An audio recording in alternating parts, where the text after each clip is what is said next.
Ayant assemblé les 12, Jésus leur donna puissance et autorité sur tous les démons et le pouvoir de guérir les maladies. Et il les envoya prêcher le royaume de Dieu et guérir les malades. Il leur dit: ne prenez rien pour le voyage, ni bâton, ni sac, ni pain, ni argent. N'ayez pas de tunique. Dans quelque maison que vous entriez, demeurez-y jusqu'à ce que vous partiez de ce lieu. Si on refuse de vous recevoir, sortez de la ville et secouez même la poussière de vos pieds, en témoignage contre eux. Les disciples étant partis, allèrent de village en village, prêchant l'évangile et accomplissant partout des guérisons. Cependant, Hérode le tétrarque entendit parler de tout ce que faisait Jésus. Il ne savait que penser.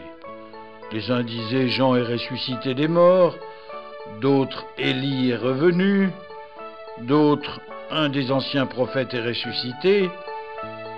Hérode dit quant à Jean: je l'ai fait décapiter. Quel est donc cet homme de qui j'entends dire de telles choses? Et il cherchait à le voir. Les apôtres étant de retour, racontèrent à Jésus tout ce qu'ils avaient fait. Il les prit avec lui et se retira à l'écart dans un lieu désert, près d'une ville nommée Bethsaïda. Lorsque le peuple l'eut appris, il le suivit. Jésus les accueillit et il leur parla du royaume de Dieu. Il rendit la santé à ceux qui en avaient besoin.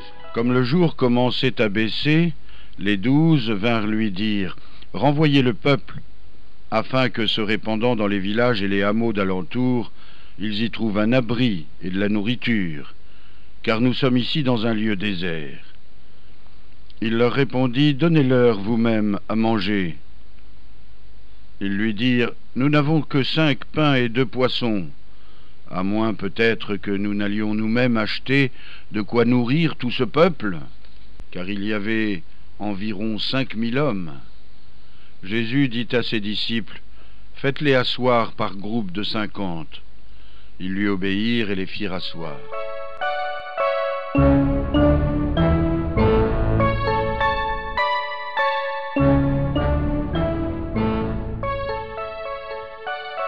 Alors Jésus prit les 5 pains et les 2 poissons, et levant les yeux au ciel, il prononça une bénédiction, les rompit et les donna à ses disciples pour les servir au peuple. Tous mangèrent et furent rassasiés.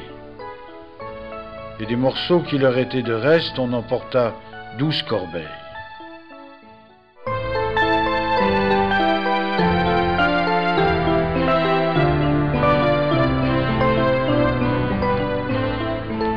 Un jour qu'il priait dans un lieu solitaire, ayant ses disciples avec lui, il leur fit cette question: qui suis-je aux yeux des foules? Ils répondirent: les uns disent Jean-Baptiste, d'autres Élie, d'autres qu'un des anciens prophètes est ressuscité. Et vous, leur demanda-t-il, qui dites-vous que je suis? Pierre répondit: le Christ de Dieu.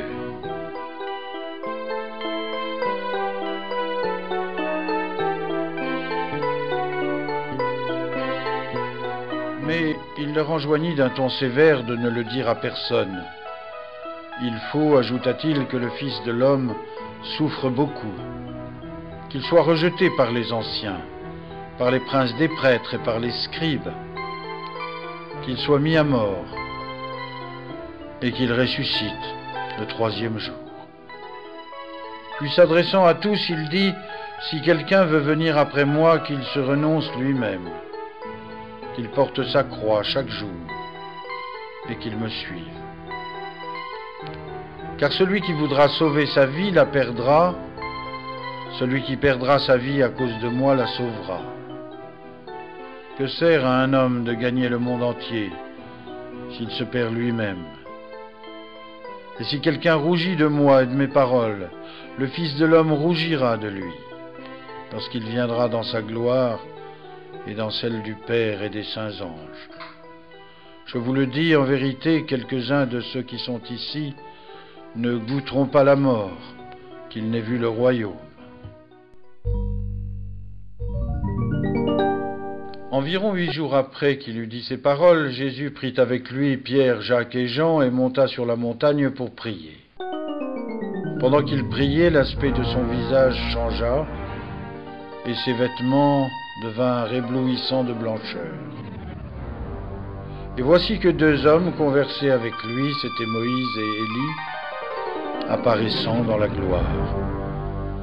Ils s'entretenaient de sa mort qui devait s'accomplir en Jérusalem. Pierre et ses compagnons étaient accablés de sommeil, mais s'étant tenus éveillés, ils virent la gloire de Jésus et les 2 hommes qui étaient avec lui. Au moment où ceux-ci s'éloignaient de lui, Pierre dit à Jésus, « Maître, il nous est bon d'être ici. Dressons 3 tentes, une pour toi, une pour Moïse, une pour Élie. » Il ne savait pas ce qu'il disait. Comme il parlait ainsi, une nuée vint les couvrir de son ombre, et les disciples furent saisis de frayeur tandis qu'ils entraient dans la nuée. Et de la nuée sortit une voix qui disait, « Celui-ci est mon Fils bien-aimé, écoutez-le. » Pendant que la voix parlait, Jésus se trouva seul. Les disciples gardèrent le silence, et ils ne racontèrent à personne, en ce temps-là, rien de ce qu'ils avaient vu.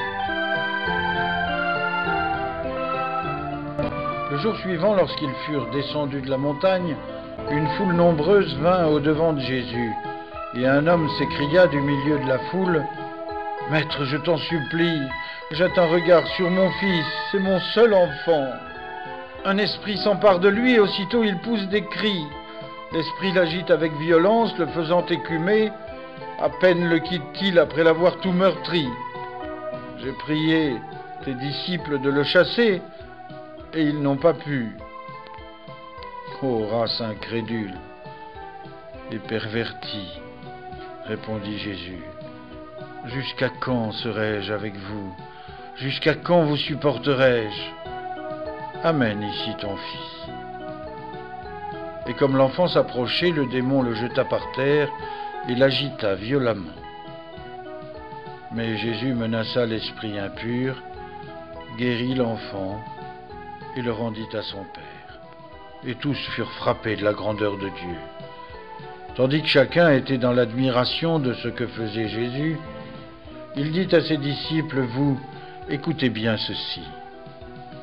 Le Fils de l'homme doit être livré entre les mains des hommes. » Mais ils ne comprenaient pas cette parole, elle était voilée pour eux, de sorte qu'ils n'en avaient pas la compréhension, et ils avaient peur de l'interroger à ce sujet.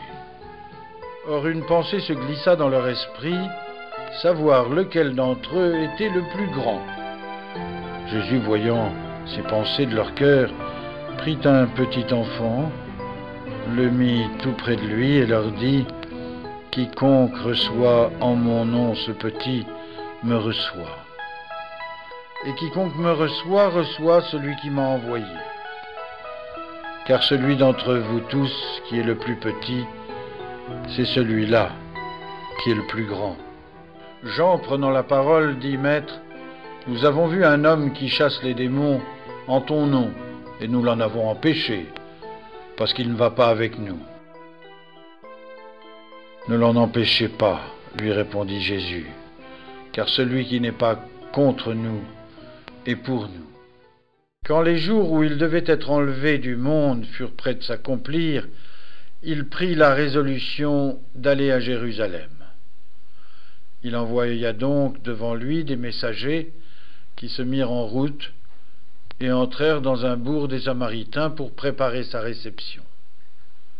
Mais les habitants refusèrent de le recevoir parce qu'il allait vers Jérusalem. Ce que voyant ses disciples Jacques et Jean dirent, « Seigneur, veux-tu que nous commandions que le feu descende du ciel et les brûle ?» Jésus s'étant retourné les reprit en disant: Vous ne savez pas de quel esprit vous êtes. Le Fils de l'homme est venu non pour perdre les hommes, mais pour les sauver. Et ils partirent dans une autre bourgade. Pendant qu'ils étaient en chemin, un homme lui dit: Je te suivrai partout où tu iras. Jésus lui répondit: Les renards ont des tanières, les oiseaux du ciel ont des nids, mais le Fils de l'homme n'a pas où reposer sa tête. Il dit à un autre: Suis-moi. Celui-ci répondit: Seigneur, permets-moi d'aller auparavant ensevelir mon Père. Jésus lui dit: Laisse les morts ensevelir les morts. Quant à toi, va annoncer le royaume de Dieu. Un autre lui dit: Je te suivrai, Seigneur, mais permets-moi d'aller auparavant faire mes adieux à ceux de ma maison. Jésus lui répondit: Celui qui met la main à la charrue et regarde en arrière n'est pas propre au royaume.